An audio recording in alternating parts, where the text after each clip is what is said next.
All right, what I'm going to show you today is how to make something called bulletproof coffee. Now, just to start off with, this is the coffee I usually do French press. And some people throw the whole thing in the blender. I don't like to do that because it gets cold, but let me just basically explain the idea. You want to take a kind of fat or a couple kinds of fat and emulsify it in the blender so that instead of just sitting on top of your beverage, it mixes in and tastes kind of like a creamer would. So what I typically will do is once I've got my coffee, it doesn't have to be French press, it could be, drip or even K-cup, whatever you prefer. I add a little bit of it, usually half a cup or so in this big blender.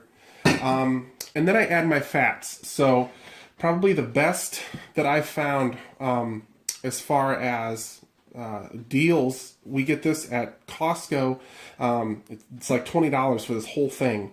The downside is it's unrefined, so it does taste a little bit like coconut if you don't put anything else with it. Now, if you like the flavor of coconut, 2 tablespoons of this in your coffee kind of feels a little bit like a treat sometimes. So I do that sometimes. It's really creamy and coconutty and good if you're kind of into that thing.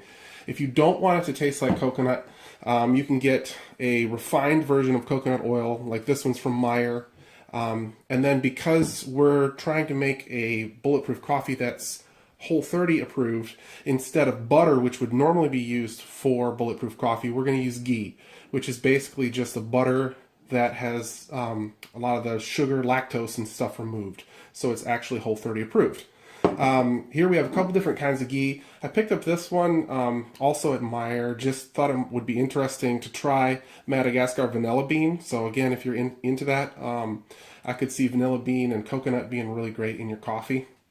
But so let's just jump into it. I'll show you how we do it. I'm going to open up my coconut oil here, and this is a new jar. So I usually do 1 tablespoon of each type of fat. So I'll do 1 tablespoon of coconut oil, and when it's cold like this, it doesn't come off real easy.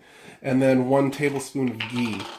Now I actually discovered this last year on Whole30, and it's actually become my everyday coffee since then, just because I like it so much.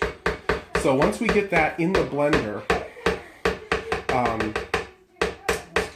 we will you zoom up here, and you'll see that the color of the coffee here will change as it gets emulsified. So let me just rinse this off here and get the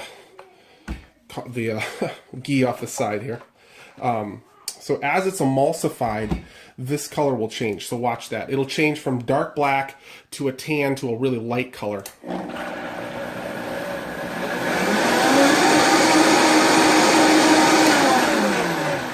And that's literally all you need.